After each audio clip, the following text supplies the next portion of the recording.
One of the most common questions that I get is, how much should I be spending on microphones, podcasting equipment, podcasting software, etc.? And the numbers aren't dramatic. If you do a lot of searching around what it takes to set up a podcast, you're going to find a mixed amount of numbers from anywhere from $50 to thousands of dollars. In today's video, I want to really focus on the extremes, the stuff where you can start really affordable, going all the way up to that pro podcaster level. I mean, there's even levels above what I will show you today, but the margins don't get that large once you get to the higher end. And if you're buying a microphone for $50 and you see another microphone for $300, it doesn't mean that this is something that is 5 times better than the $50 microphone. In fact, it's probably only about 20% better, all things stated. You don't have to go crazy, but there definitely is some differences, and hopefully I can illustrate some of that stuff for you today and at least show you what maybe a baseline budget might be for what you're expecting out of your podcast. Let's talk about recording great audio. There's a lot of things that go into recording great audio that has nothing to do with a microphone. So we can talk about some of that stuff today. Number one is to use a good microphone. Now, you don't want to find yourself using the Apple earbuds, even though these are not Apple earbuds with a microphone in the middle. Even Apple Pro earbuds, they're not really that good audio quality. And the laptop internal microphone, even though Apple says that they're building out these new MacBooks or any laptop manufacturer, saying they're building out better microphones, yeah, they're better, but they're not really great for podcasting sake. Especially if somebody's having it on their desk. And what happens is when we're having conversations, we're hitting our desk, where there's a lot of things that can happen. So definitely invest in a decent microphone, which we'll see in the upcoming slide. It doesn't have to be a whole heck of a lot of money. Quiet surroundings. This is a converted attic into an office space. It's not the best. I haven't treated this room for podcasting, but having generally a bunch of stuff in here can help that. Don't find yourself searching for soundproofing a room. That's the worst thing you could do, because soundproofing versus sound treating are two totally different things. Sound treating, putting up some sound panels, maybe some moving blankets around you, doing it in a closet, recording in a closet is things that you can do to make that sound better. Soundproofing is literally not hearing a sound from the outside. Very expensive if you go down that rabbit hole. Strong internet. We're doing a lot of Zoom calls. We're doing a lot of internet calls. We're doing interviews over the internet. You want to have strong internet, strong Wi-Fi, right? Just be mindful of it. Or a hardwired connection, right? Ethernet port into your cable modem or router. Number 4, interview etiquette, right? Understanding that we're doing these things in a group setting, perhaps. Maybe somebody's inviting you onto a roundtable show or a news panel. There's many guests. Just understanding that when it's on the internet, there is a tiny, tiny delay, and sometimes people are just waiting to get their word in. Get your thread of thought out and let somebody else move in with their value. Recording software.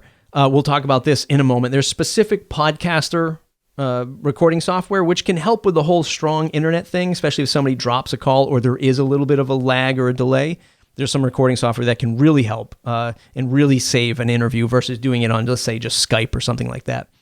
And then number 6, investing some time. Understanding that this does take a little bit of time, takes a little bit of practice, a little bit of work, and you just want to get better at it as you move along. So, pro tip. A lot of these mics can sound really good, and there's a saying called eat the mic. So you want to be as close to your mic as possible. I get fairly close to this microphone, and if I stood back, you could hear probably a little bit of a difference. I'm not going to go all the way across the room. But some of the microphones that you see on Amazon, some of the ones I'll recommend today, they have like these little microphone stands on them. So if I were using one of the first ones I'll recommend today, it would literally be sitting down here on my desk. That's not going to help you, right? Even if you spent $400 on that microphone and sat it on your desk away from like camera view or something like that, you need to have it closer. We need to have it as close to the source as possible. So the first set of microphones and equipment that I'll show you today is for the beginner or the hobbyist. Depends on your budget, so it's all going to vary. But that's what I would label these upcoming microphones for. Number 1, The most affordable yet trusted name that I could find is the Blue Snowball USB for $49. As you can see in this microphone, it has that little stand. It sits rather far away. That's where you'd find the issue. You'll see later on, I'll recommend an accessory like a microphone stand to keep it as close to you as possible. But it's going to be far and beyond better than, your internal microphone on your laptop or your Amazon or your Apple earbuds. Next up, this is the tried and true one. This is the one that I use. I use this quite often when I'm not at my desk or I'm doing in-person interviews. 1, because it's affordable. 2, because it's lightweight. 3, because it can plug into USB and XLR, which is what we'll talk about in a moment. USB, plug it right into your laptop. You don't have to do anything or have any extra cables or digital access or digital audio adapters or anything like that.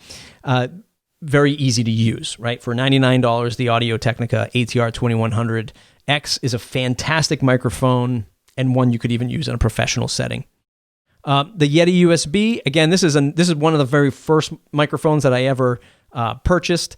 Plugs right into your laptop, has good audio. Not the greatest audio. I think it's the versatility and the look and style as why this one gets recommended so often. But if you do a group setting, it's also decent because you can kind of change the setting, the pattern, and what it picks up. So if you're doing something in person and you're trying to get it started without investing in too much equipment, $129 Yeti USB works pretty good. Next up, I love this. I have a set of Sennheiser gaming headsets right here. This one I recommend is the one that's sort of right in the middle, $149. And what we're doing is we're killing 2 birds with 1 stone. There's a fantastic built-in microphone right here in the headset. And you should always be wearing a set of headphones when you're on a podcast interview. You don't want that audio coming out of your laptop or out of your device and then back into the microphone that you're recording in. Causes a big headache with literally a headache and a headache in editing and reverb. Plus, what I really love about these Sennheisers is when I move the microphone arm up like this, it automatically mutes the microphone. And when I bring it back down, it then enables the microphone again. So I don't know if you've ever been on, a podcast interview or a Zoom conference call, and all of a sudden, you have to cough or sneeze or, clear your throat, and you're trying to find the Zoom mute button or something like that. Literally, you just move it up, cough, sneeze, whatever you have to do, and then bring it back down. I find that worth its weight in gold right there. So that's it. That's it for the entry-level set of microphones. I'll move into the power user microphones. This is the one where, you spend a little bit more money. There's a little bit more accessories you have to buy to make these things work, like this microphone. But again, what I'll say is affordable mics can sound really great too. Spend more time treating your room or your recording environment before making a big purchase. So that $99 Audio-Technica, fantastic microphone for 98% of us, right? I think what you'll find is when you invest in a better microphone like this, it's really going to matter more as much as investment you put in your room and treating your audio sound. And also maybe editing the show later on. Yeah, there's definitely some differences in there that if you're really looking for the best sound, making that investment is a little bit worth it. First one, we'll take a look at the Shure MV7 USB and XLR. This is actually a newcomer to the scene. This is one I have not used on this list, but I have used its bigger brother, which I'll recommend in a moment. And I'm sort of trusting the Shure family of microphone products. And why I have this one on the list, number one, great audio sound. It's using the same capsule, I believe, from the higher end one, which I'll recommend. But it's also USB and XLR. So this plugs into your laptop or computer very easily, or you get an adapter, which I'll show you in a minute. So it's very flexible. If you're ever growing your podcast into a higher produced show in the future, you can invest in this one a little bit sooner. You don't have to get all the XLR adapters and the other devices. You can still use it USB. When the time comes where maybe you expand it to a larger show, this one will be ready for you. So that's why this one has made the list. The Heil PR40, which I'm recording on right now, price actually came down a little bit. It used to be $399. It's $329 now. I like the sound of this one. I do prefer the Shure microphone that I'll recommend in the next slide a little bit more, but I've had this one for years. It's built like a tank. I've brought it places. I've thrown it in a backpack. Like it literally feels like a tank. I don't want to hit it. But it's an XLR only, no more USB. So now we're getting into that territory where these higher end microphones, they don't plug in through USB. You have to get an XLR line, which goes into an adapter, which I'll show in a moment. But fantastic microphone. The Shure SM7B. Again, XLR only, $399. This is the one that you see on like every podcast, every high-end podcast that's out there. Everyone uses this. It does have great audio. I use it at a co-working space. We have a podcast booth there, and I helped build the podcast booth, and these are the ones that we use. I love it. I love it a little bit more than this one, but I'm not ready to part with this one. It's doing just fine here in my home office. And in these XLR microphones, they don't just plug into our computers. We have to use an adapter. And there's many adapters out there. This is Focusrite Scarlett Solo, which I'm using right here on my desk to power this high LPR 40. And then it goes into this box and then into my computer through USB. So it's converting that XLR into USB, which allows me to connect up to live streams and my screen recording software, etc. It's got some nice features like you can change the gain, you can listen to it, you can monitor it. So as you get a little bit better in your podcasting journey, these things do become important. Plus, you need them to make it happen for these XLR microphones. This one is sort of like the king of the hill these days, the Rodecaster Pro. I've not used this, but I know two really close colleagues that have used this and do use this and swear by it. This can take up to 4 individual microphones. And if you're doing like a small studio setup, or you're even 2 microphones and you have a co-host or something like that, fantastic device for this. And 2 other key things that I think a lot of people really want to move to this is number one, you can connect over Bluetooth and connect your phone to it. So if you wanted to dial in people, they actually call into your show, you can do that, which is awesome. Number 2, it has a memory card that you can put in it to record locally.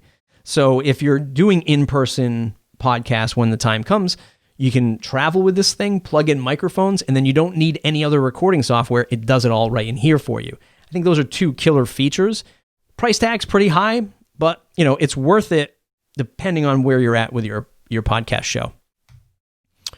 Okay, that's the high end of microphones. I feel like I'm moving pretty fast, but there's a lot of stuff out there. I just want to show you from my point of view. There's a lot of reviews out there on a lot of these things I'm going to talk about today. Accessories. So what might you need to actually get the job done? What other accessories might you be looking for? And I mentioned this before, always wear headphones when recording. It's a way to make sure you don't introduce feedback into the recording. Amazon basic mic stand, $22. I have one, but it's out of reach. I actually have 2. They're out of reach right now. But this is where you can take that really affordable microphone and just make it sound way better. You can put a microphone stand closest to your mouth. If it's off the side of your desk, if you're standing up at it, depending on how you're recording, that's what's really going to matter. This $22 can make a $50 microphone sound like a $400 microphone to a degree. So just getting it closer to you. I've seen so many podcasts, so many live streams where people are using the Blue Yeti and they have it set up, but it's too far away. And all it's really doing is capturing all the reverb in the room. You want to get it closer, bring down the gain a little bit on that microphone so you don't have to be screaming into it. Nice close, gets the clear clarity of your voice. $22 for Amazon basic mic stand. This microphone stand is like this microphone stand. It attaches to my desk or to your desk. It's built specifically for the Blue microphones that I recommended before, but it works with a whole bunch of other microphones. So depending on what you get, you can adjust the tension of it and you can use it for many microphones. $100, it attaches to the microphone or to the desk and you can just move it up and down like I can with this one. And this one here is this one here. So you have to be actually looking at that to understand it. The Heil Sound PL2T boom arm connects, again, to my desk. I can move this up and down. That probably made a lot of sound. And, look, the benefits of having these types of things is I'm not always constantly grabbing a microphone stand out. I'm not having to set things up again. I can kind of move it in and out when I'm working and when I'm doing screencasts like this. XLR cables, $16 for 2. There's a whole wide range of XLR cables. These have always worked really well for me. I've seen YouTube videos where they say you have to spend at least $50 on a cable. Really, it's in the margins. It works for most podcasts that I do. And these are only 6 feet. If you have like a desk setup where, your equipment's further away, maybe you want to get to 10 or 12 foot, or now in a social distancing world, if you're going into recording podcasts locally with somebody, maybe you need to sit 12 feet away. And this is a great way to make that or broaden that gap. Foam microphone filters. You can see I have one here and I have a pop filter right on the front of this. I like that extra oomph. Like, this works pretty good, but I felt like it still picked up on a lot of plosives. Like, picked up on plosive is probably doing it right now. And hopefully that filter helps a little bit more. And again, if you're doing this stuff in person these days, it's $6 for 5. You could probably find a whole bunch more, even cheaper on Amazon. So if you're interviewing people at, let's say, your office and you're doing like an internal podcast, you can kind of take it out, remove it, and just, tell folks, look, I remove this and clean the microphone every single time. So there's some safety factor there. And that's all you really need for accessories for podcasting. Like, there's zip ties and, moving blankets and stuff like that. I just want to show you the stuff that I've used that I think really most people need. Okay, recording software for podcasts. Zoom starts for free. Everyone's using Zoom these days. I think we kind of know that already. You can connect with somebody. There's a recording button built right into Zoom, and it's decent, right? It's a decent way to get started, and the recording is left right on your computer. Squadcast.fm. This is what we use at Castos. It starts at $9 a month. This is specifically built for studio quality podcasts from anywhere. Basically, how it works is when you connect with somebody over Squadcast, and then the next one I'm going to show you, actually, I'll just show you right now, Zencaster, starting at free or $20 a month. When you make the connection over these platforms, it's just like Zoom. You get into a room, you go to hit record, and what it's happening is it's recording locally on that person's computer. So if there was ever a bad internet connection, bad Wi-Fi signal, the call dropped, these platforms know where you left off in the conversation, and it picks right up again, and the recordings are in sync. Versus a Zoom or a Skype, where if the call drops, the call just drops, and you might have to start it all over again. I've lost podcast episodes doing that. These are fantastic tools for podcasters. So Squadcast.fm and Zencaster. If you're not doing over the internet interviews just yet, you want to record locally on your computer, it's just you or maybe a group of people, then you're just recording right to your computer. GarageBand on Mac, free. Every Mac has it. And you can record right to your laptop. Not much more I could say about that. And Audacity for Windows and Mac. So if you're recording on Windows, or maybe you flip-flop between two different operating systems, Audacity is the one of choice for 99% of the people that I know. And of course, if you need a place to host your podcast, you can't just deliver your podcast without Castos. Go to castos.com and get your podcast hosting and stats from us starting at $19 a month. So we host the podcast files for you, and we help you deliver them out to iTunes, Google, Spotify, 30,000 other distribution points starting at $19 a month. We keep your feed fast, secure, and then we give you the stats to make sure you can see which episodes and which of your podcasts are doing the best. That's it. This is a presentation that I send out to folks who are inquiring about Castos services. So if you like the video, thumbs up, subscribe to the channel if you want more podcasting stuff. I hope that was a fairly intuitive, fairly lengthy but intuitive overview of podcast equipment. Hope it helps you get started. If you have any other questions, drop them in the comments below. Thumbs up if you like the video, subscribe to the channel if you want more. We'll see you in the next video.